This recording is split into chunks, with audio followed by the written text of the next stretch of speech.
Hello, ladies and gentlemen. If this is, uh, another part, I don't know how it's gonna be broken up. So, yeah. Well, welcome back to It Moves. I don't know what to do here. I've been doing this several times, and somehow I don't know what to do. I think I'm just so focused on the game. Let me just get into this. What the hell?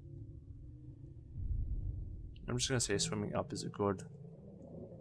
Swimming up is not an option. Swimming down is not an option.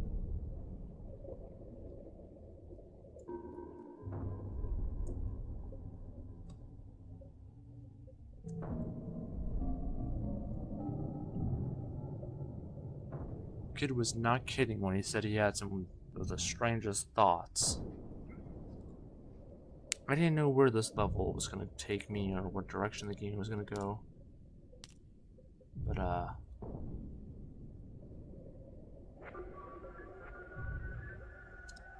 yeah, I can't even finish a sentence. It just never fails to,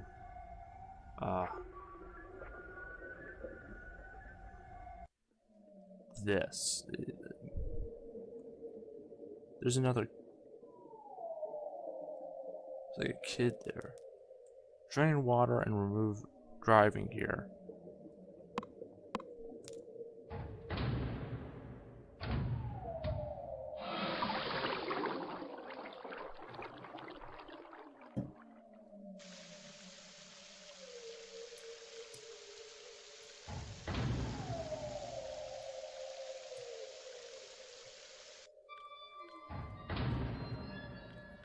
That's my dad. Wait, what the?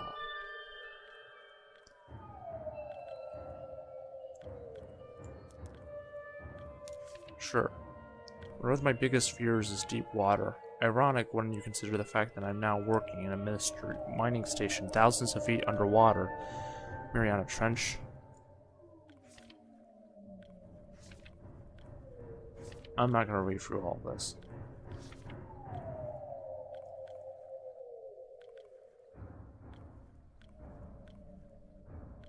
Okay, so we're following Dad. Yeah, those are real fish.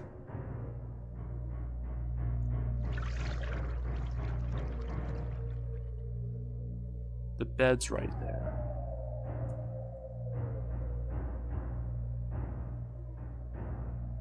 I accept the Kraken, I guess. Oh shit. That is bad.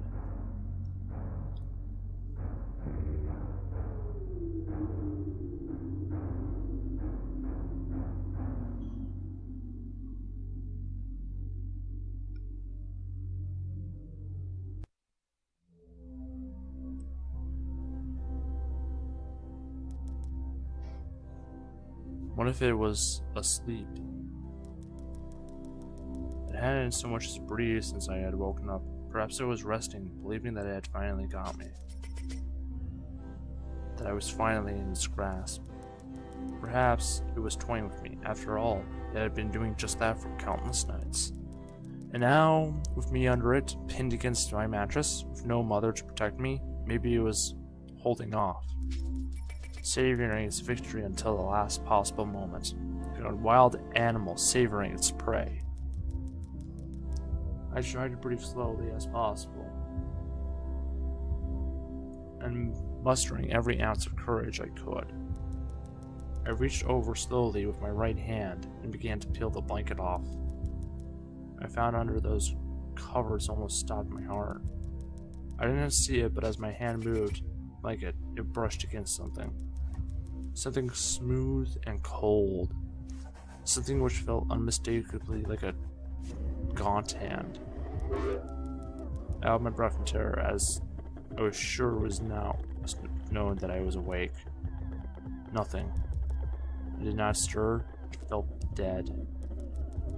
After a few moments, I placed my hand carefully further down the blanket and felt a thin, poorly formed forearm. My confidence and almost A twisted sense of curiosity grew as I moved down further disproportion and larger bicep muscle. The arm was outstretched, lying across my chest, with the hand and resting on my left shoulder as if it had grabbed me in my sleep.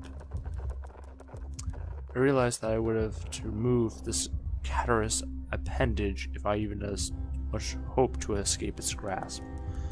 For some reason, the feeling of torn, ragged clothing on the shoulder of this nighttime invader stopped me in my tracks. Fear once again swelled in my stomach and in my chest as I recoiled my hand in disgust at the touch of a straggled, oily hair.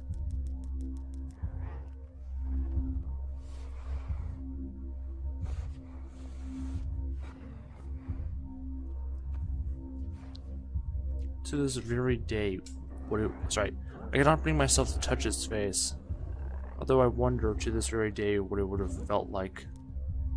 Dear God, it moved.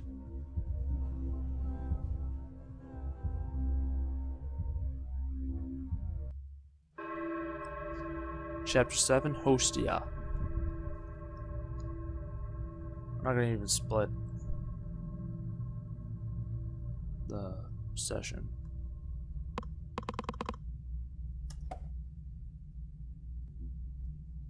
I am very tiny.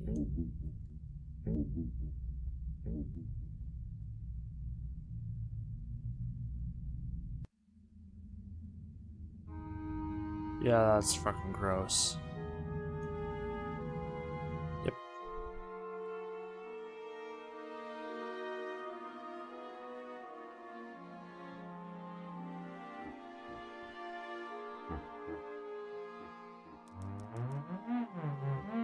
The last enemy that shall be destroyed is death.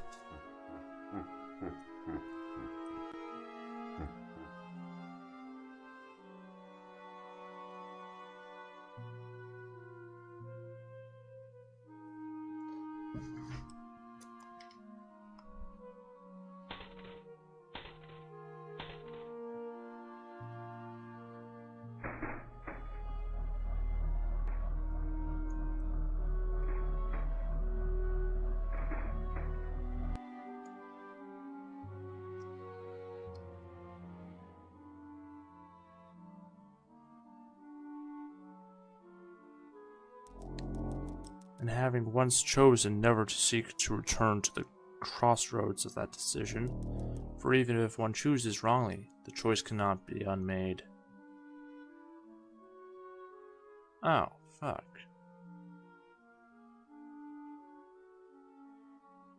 Well, we're gonna regret it anyhow.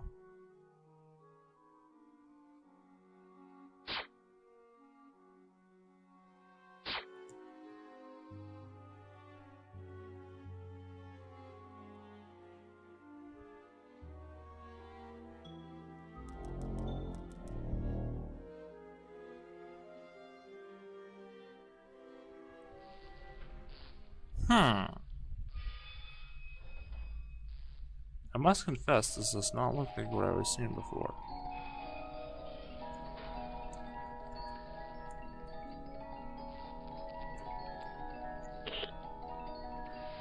Oh.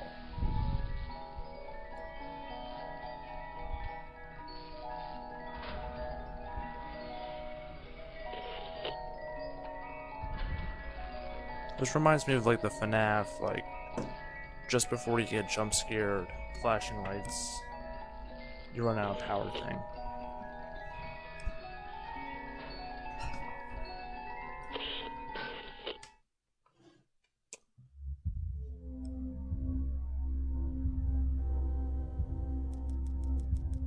It moved. It was subtle, but its grip on my shoulder, across my body, strengthened. No tears came, but God, how I wanted to cry. As its hands and arms slowly coiled around me, my left leg brushed along the cold wall, which the bed lay against. Of all that happened to me in that room, this was the strangest.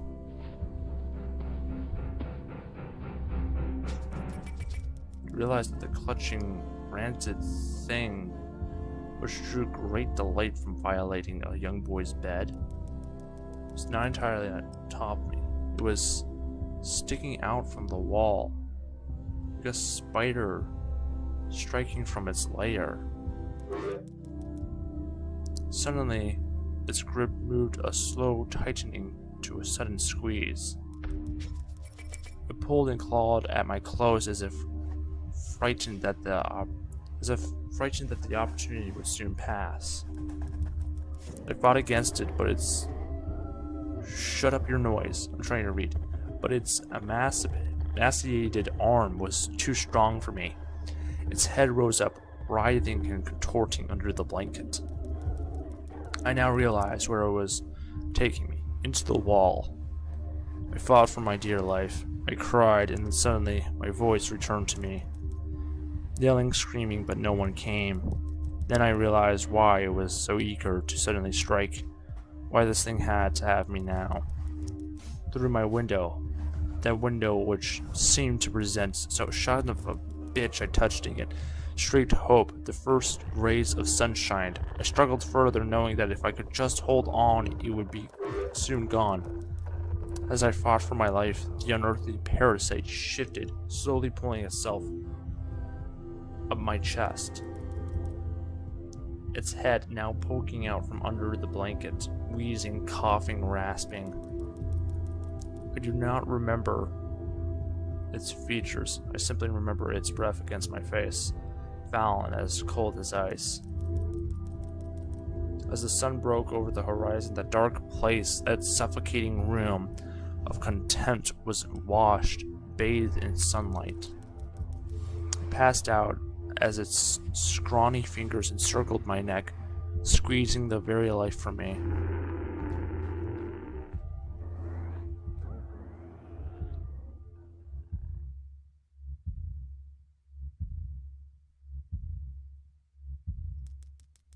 I woke to my father offering to make some breakfast. A wonderful sight indeed. I had survived the most horrible experience of my life until then, and now I moved the bed away from the wall, leaving behind the furniture I had believed would stop the thing from taking the bed. Little did I think that it would try to take mine and me. Oh. Weeks passed without incident, yet on one cold, frost-bitten night, I awoke to the sound of the furniture where the bunk bed used to be vibrating violently. I lay there, sure I could hear a distant wheezing coming from deep within the wall, finally fading into the distance. The following year I was given a larger room on the other side of the house, and my parents took that room as their bedroom. They said they didn't need a large room, just one big enough for a bed and a few things. They lasted 10 days. We moved on the 11th.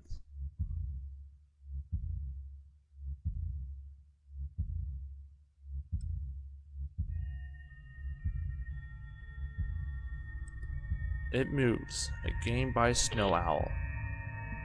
Music by Material for Mending and Frozen Silence. L2NO2, Lizard Dino. Mind Control, 8 Million Ways to Die, based on the story of Bedtime by Michael Whitehouse. Scripts by Galv Garment Monster. I can't read all these in time. Publishing Kodama Games, RPG Maker Report.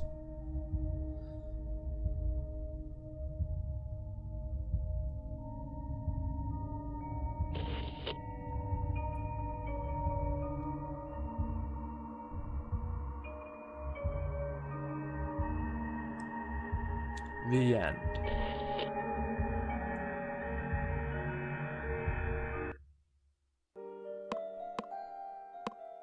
Well, that was It Moves, and while it's a pretty short game, all things considered, it was fun.